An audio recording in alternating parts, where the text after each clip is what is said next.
Bonjour à tous et bienvenue sur KTO, bienvenue dans l'émission Un cœur qui écoute, votre émission de spiritualité. Aujourd'hui, nous avons le plaisir de recevoir le Père Cédric Burguin. Bonjour Père. Bonjour.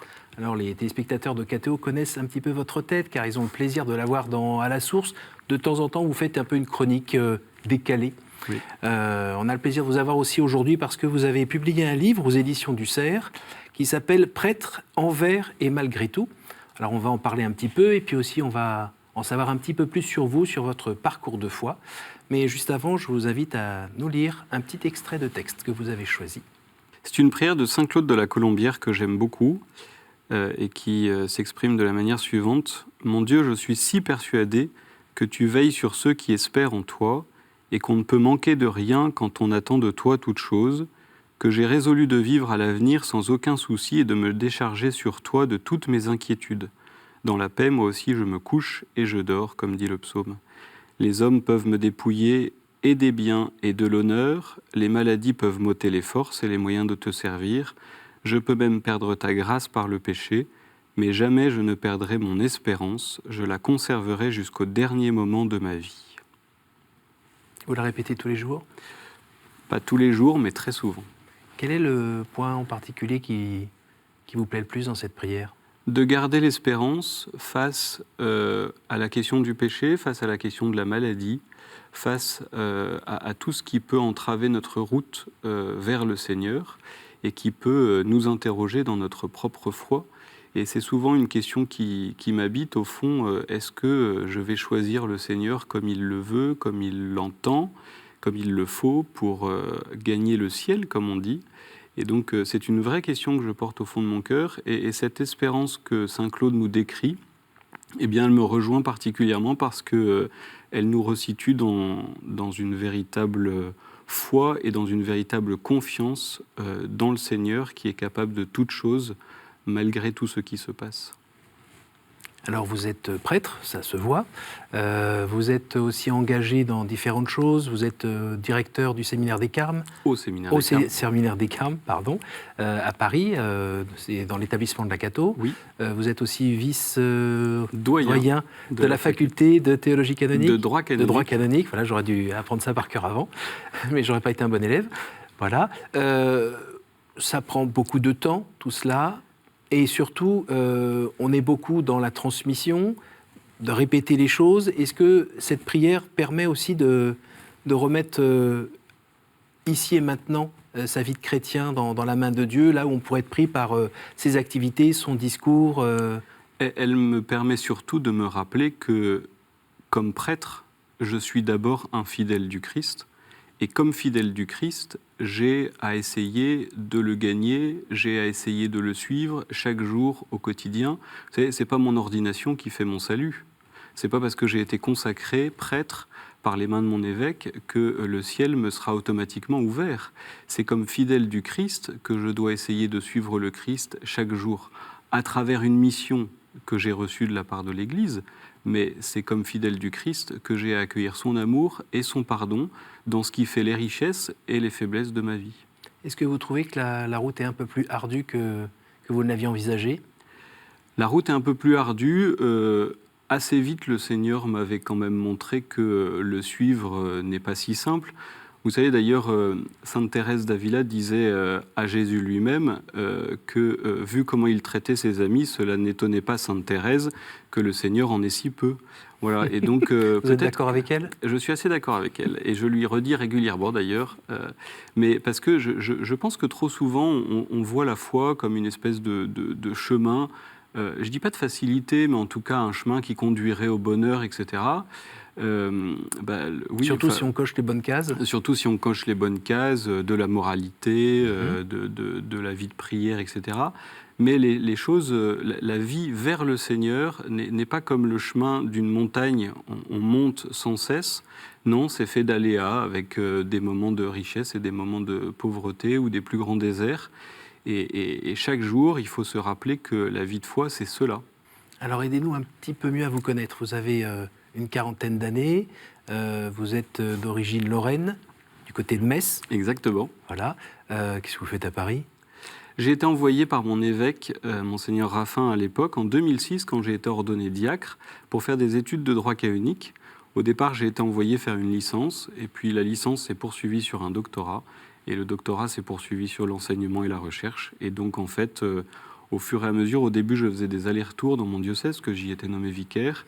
Et puis, en fait, ma charge aujourd'hui d'enseignant, de chercheur, d'accompagnateur des séminaristes, fait que je suis à temps plein à Paris, et pour l'instant détaché de mon diocèse, mais je reste attaché à mon diocèse et incardiné au diocèse de Metz. Alors, dites-nous en 2 mots, le droit canonique, qu'est-ce que c'est ? Le droit canonique, c'est tout le droit qui concerne la vie de l'Église, son organisation, sa justice ecclésiastique, mais aussi une chose que l'on connaît un peu moins, mais ses relations avec les États.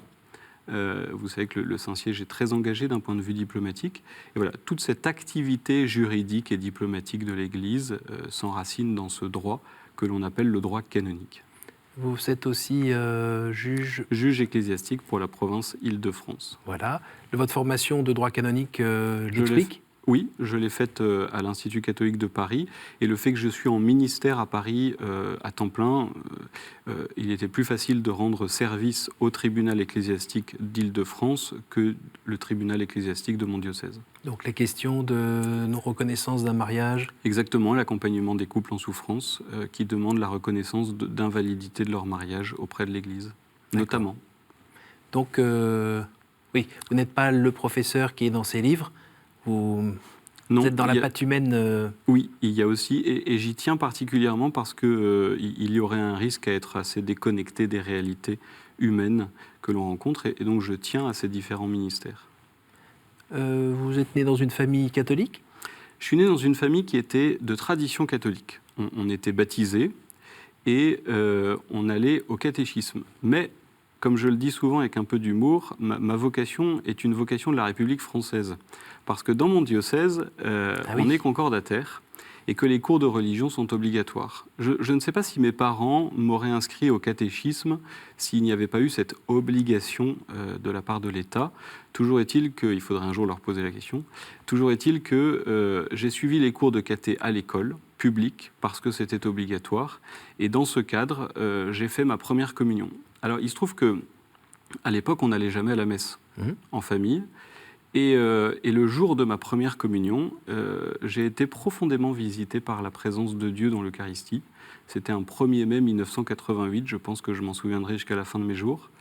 Et ce jour-là, j'ai profondément découvert la présence de Dieu et la présence d'un Dieu personnel, c'est-à-dire une personne capable de rencontrer une autre personne qui penche son regard sur moi, sur mon existence et qui m'appelle à l'aimer et à le rencontrer. Et du jour au lendemain, je ne peux pas vous l'expliquer autrement, du jour au lendemain, je me suis mis à aller à la messe tous les dimanches tout seul. Alors vous imaginez, mes parents ont été un tout petit peu surpris au départ, mais en fait, il se trouve que l'église de quartier n'était pas très loin du domicile familial. Et puis, très vite, je suis rentré chez les enfants de chœur, d'une part pour avoir une excuse pour aller à la messe le dimanche, qui était quand même plus pratique, et puis ensuite, parce que, et plus profondément d'ailleurs, parce que les enfants de chœur me permettaient d'être proche de l'autel.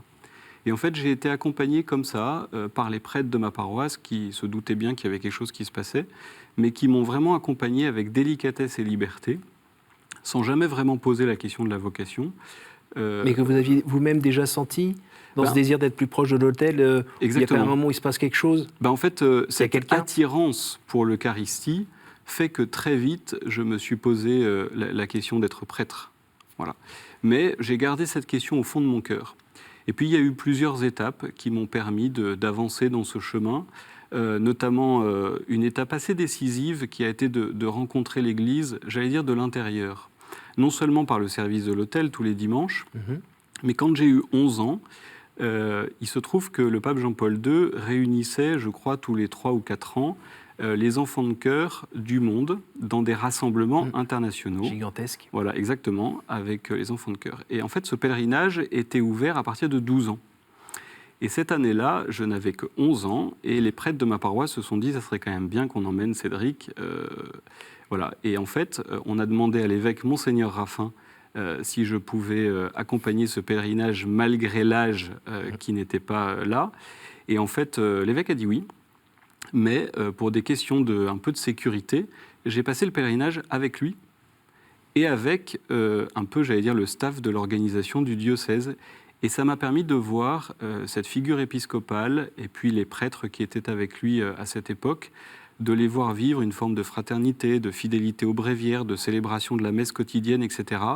Et en fait, j'ai découvert à ce moment-là une vraie figure de paternité du sacerdoce et de l'évêque qui m'ont profondément marqué et du coup qui m'ont fait me poser la question peut-être avec un peu plus de profondeur et avec un peu plus de sérieux.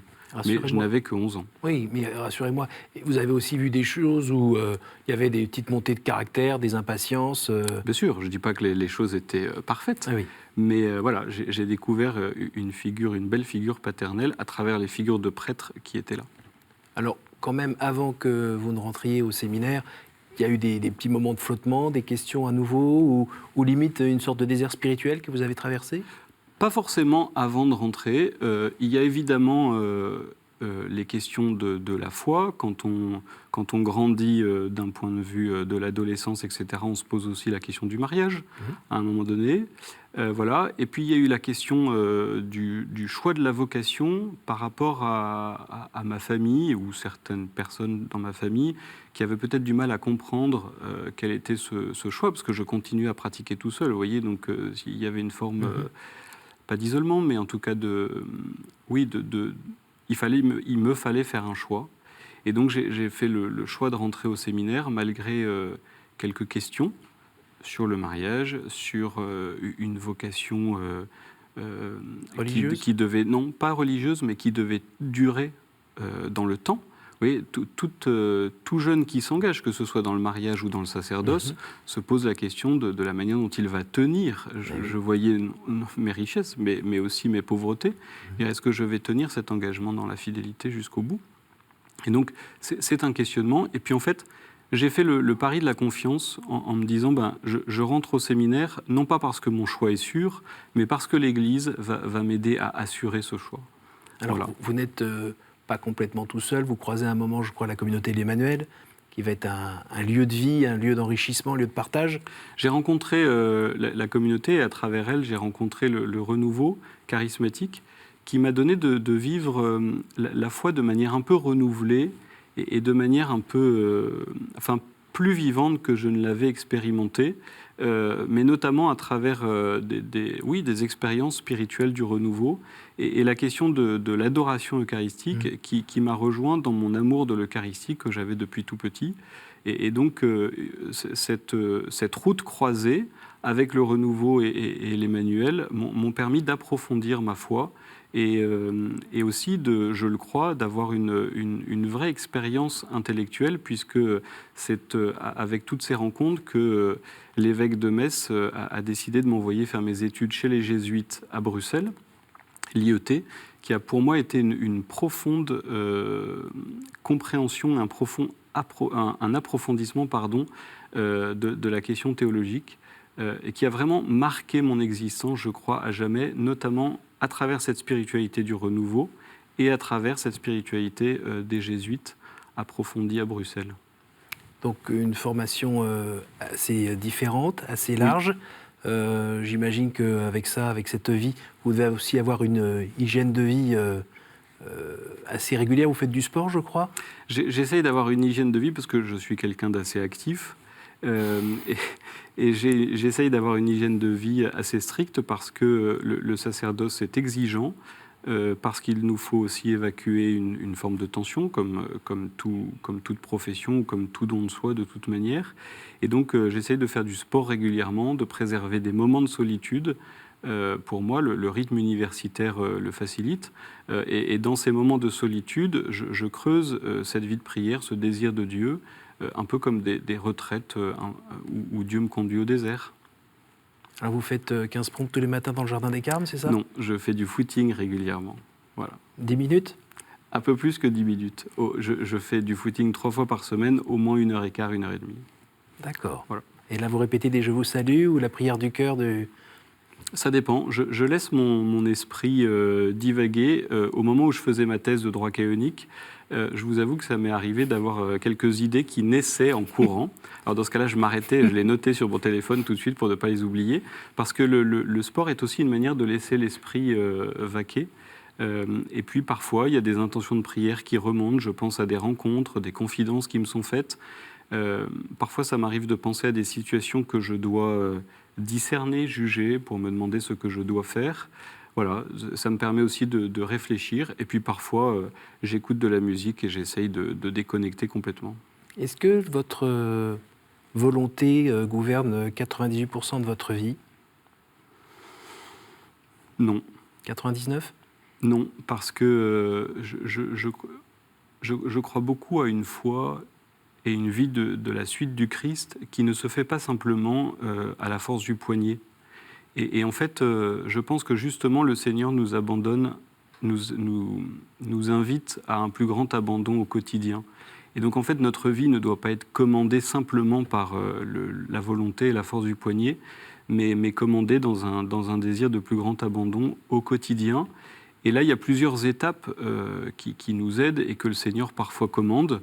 Je l'ai évoqué au début avec la prière de Saint Claude de la Colombière, mais il peut y avoir la maladie, nos faiblesses que l'on rencontre au quotidien, et puis une forme de sécheresse aussi dans la foi. Parce que vous voyez, un prêtre, il est comme tout un chacun, il a ses questionnements, il a ses doutes, enfin en tout cas il peut avoir ses doutes, et puis ces moments un peu de désert où on se dit, mais au fond, est-ce que Dieu est là? Est-ce qu'il conduit Vous les vivez, ceux-là? son existence? Vous les avez vécus? Bien sûr. Que ce soit la maladie, puisque j'ai été un peu gravement malade 2 ans avant mon ordination, et tout le monde me connaît un peu actif ou suractif, et quand vous vous retrouvez couché pendant quelques semaines à avoir un emploi du temps de cours complètement réduit parce que vos professeurs et vos accompagnateurs vous disent que vous n'êtes plus capable de rien faire d'autre, enfin pas plus que ça en tout cas, c'est une vraie remise en question. Et c'est depuis lors que j'ai eu une parole qui m'a traversé le cœur pendant cet épisode un peu de maladie. C'est cette parole du Seigneur qui dit « Et si je revenais ce soir, es-tu prêt ?» Et au fond, ce n'est pas une parole que vous trouverez dans la Bible, mais c'est une parole qui m'a traversé le cœur. Et au fond, cette parole, je me la répète tous les matins. Parce que, en me disant « Tu n'as qu'aujourd'hui pour aimer ». Et le soir, quand je me couche, souvent je me dis « Ouf, il n'est pas revenu ». Parce que je vois que ma journée n'a pas été complètement remplie de l'amour. Et j'allais dire « C'est pas grave ». Je trouve qu'on se focalise trop sur une forme de sainteté comme d'une perfection morale, et qui fait qu'on est facilement conduit dans une forme de désespérance. Et puis après on laisse tomber. Et après on laisse tomber. Et alors, je me laisse régulièrement avoir par cette désespérance. Et ce qui fait que ça peut créer en moi, en nous, comme une forme d'absence de Dieu.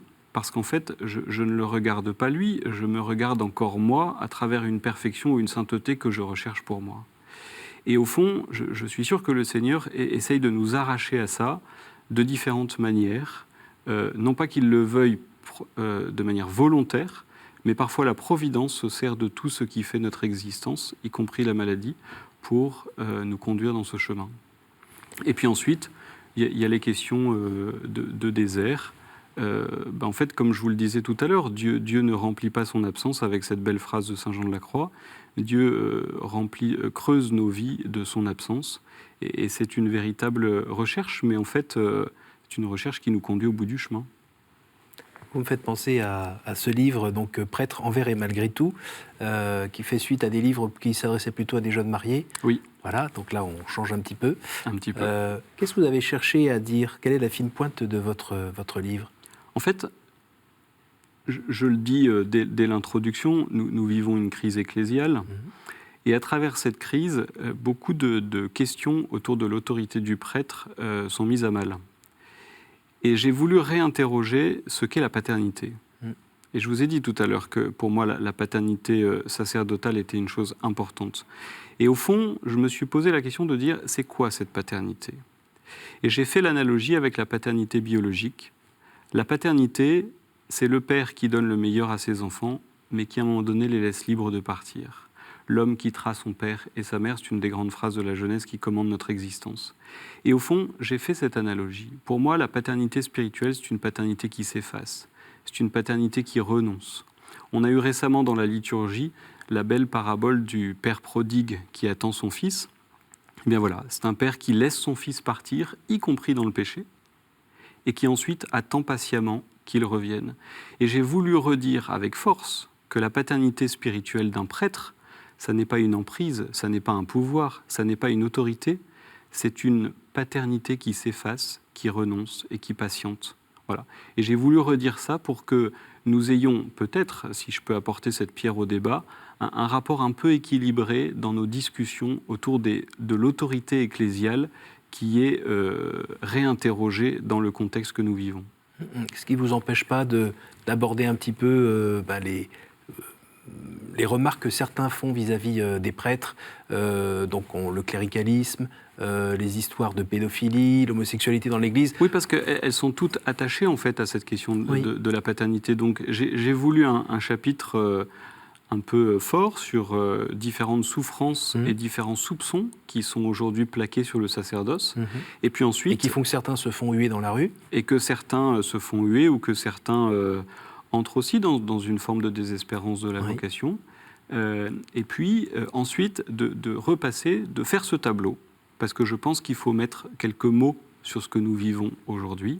Et puis ensuite de m'attacher à ce sujet de la paternité, et puis de rappeler, vous l'avez sans doute vu dans ma conclusion, qu'au fond l'Église n'est pas détachée de son maître, elle prend le même chemin, et c'est ce que j'ai appelé l'événement pascal de l'Église. Au fond, on aurait toujours la tentation, nous-mêmes comme chrétiens, de vouloir une Église toute puissante, installée dans le monde, écoutée par tous. Et en fait, l'Église, comme le Christ, monte vers la croix comme une sorte d'échec pastoral qui nous conduit vers la vie. Voilà. Et on n'en a pas envie de ce passage. Ah bon, évidemment, parce que vous savez, les disciples, quand Jésus leur a annoncé sa croix et sa passion, ils sont dit, on s'est trompé de cheval. Été les premiers à le refuser. Et j'aime beaucoup dans l'évangile de Jean au chapitre 6, quand Jésus annonce la réalité de son corps et de son sang livrés en nourriture et en boisson, vous voyez la plupart des foules qui partent. Au début du chapitre 6, vous avez quasiment une foule innombrable qui écoute le discours de Jésus. Et à la fin, Jean nous dit, Jésus se retrouva seul avec les 12. Et avec Jésus, cette question, voulez-vous partir vous aussi ? Voilà. Et il y a quelque part ce drame de la solitude du Christ incompris par ceux qui l'écoutent. Et est-ce que le chrétien, le prêtre que je suis, mais aussi tout chrétien, accepte dans son existence ce drame et cette solitude d'une incompréhension du monde ? C'est aussi un peu ce que j'ai voulu rappeler dans ce livre. Je n'ai pas voulu le dire pour faire un tableau sombre. C'est pour nous rappeler que vivre la foi en ce monde, c'est justement vivre quelque part cette contradiction. Voilà. Et ça, au quotidien, ça n'est pas si facile. Pour finir sur le livre, il y a un moment où vous envoyez du lourd avec les chiffres sur le nombre de prêtres qui diminue drastiquement. Oui. Vous avez l'impression de faire partie des derniers des Mohicans ? Oui et non. Parce qu'encore une fois, moi je suis persuadé, vous savez, que Dieu a un plan. Alors, quel est ce plan de l'Église ? Est-ce qu'on va d'abord passer par une étape vraiment d'appauvrissement complet ou presque total, je n'en sais rien. Mais en tout cas, la pédagogie de Dieu, y compris dans l'Ancien Testament, a été régulièrement de conduire son peuple au désert, pour le purifier d'abord. Donc il faut que nous ayons peut-être le courage de nous dire, si Dieu nous conduit dans cette pauvreté, qu'est-ce qui fait que nous n'avons pas répondu à son appel ? Et ensuite, de se dire, de toute façon, à travers tous les aléas de l'histoire, Dieu nous a toujours montré que son projet était bien plus grand que l'histoire elle-même. Et donc, pour moi, je suis profondément, et on en revient à cette prière de Saint Claude de la Colombière, marqué par cette espérance, parce qu'à travers toutes nos pauvretés, toutes nos maladresses, tout notre péché, toute notre infidélité, Dieu a un plan pour nous conduire là où il veut nous mener. Nous arrivons déjà à la fin de cette émission, c'est le moment du tour de magie. Je vais vous faire tirer une carte et vous écoutez nous lire la question, éventuellement y répondre. On gagne des sous ou pas, non ? Pas encore. Quelle est votre prière préférée? Aucune. Parce que ma prière préférée, c'est d'essayer de me mettre en silence vis-à-vis de Dieu. Parce que quand je veux prier Dieu, je ne veux pas d'abord lui parler, mais l'écouter. Alors Dieu parfois répond par un silence à son tour, mais j'ai envie de vous dire que peut-être que deux amoureux sur un banc n'ont pas besoin d'échanger beaucoup de paroles pour se dire quelque chose. J'en retire une autre? Oui. Oups. Quel est le personnage ou le saint que vous aimeriez retrouver au ciel? Alors, indépendamment de la Trinité, de la Vierge Marie, etc., Oui. mais je suis marqué depuis ma plus tendre enfance par la figure de Sainte Thérèse de l'Enfant Jésus, parce que c'était la patronne de l'Église où j'ai fait ma première communion et où j'ai eu cette rencontre, parce que mon curé de l'époque était très marqué par la figure de Sainte Thérèse et qu'il nous l'expliquait régulièrement, parce que quand j'ai eu 15 ans, nous avons accueilli ses reliques et que ça a été une vraie expérience spirituelle, et que sa confiance en l'amour, à travers toutes ses faiblesses, y compris ses faiblesses psychologiques, que j'ai creusées bien plus tard. Mais pour moi, c'est une des grandes figures de confiance en la miséricorde avec qui j'aimerais bien chanter les merveilles de Dieu pendant quelques années. Bon, j'espère que je ne serai pas trop loin pour les entendre. Merci beaucoup, Père. Merci d'être venu nous voir en plateau. Je rappelle donc ce livre paru aux éditions du Cerf, Prêtre envers et malgré tout. Merci à vous tous pour votre fidélité. Vous pouvez revoir ce programme grâce à notre site www.ktotv.com. Et puis à la semaine prochaine.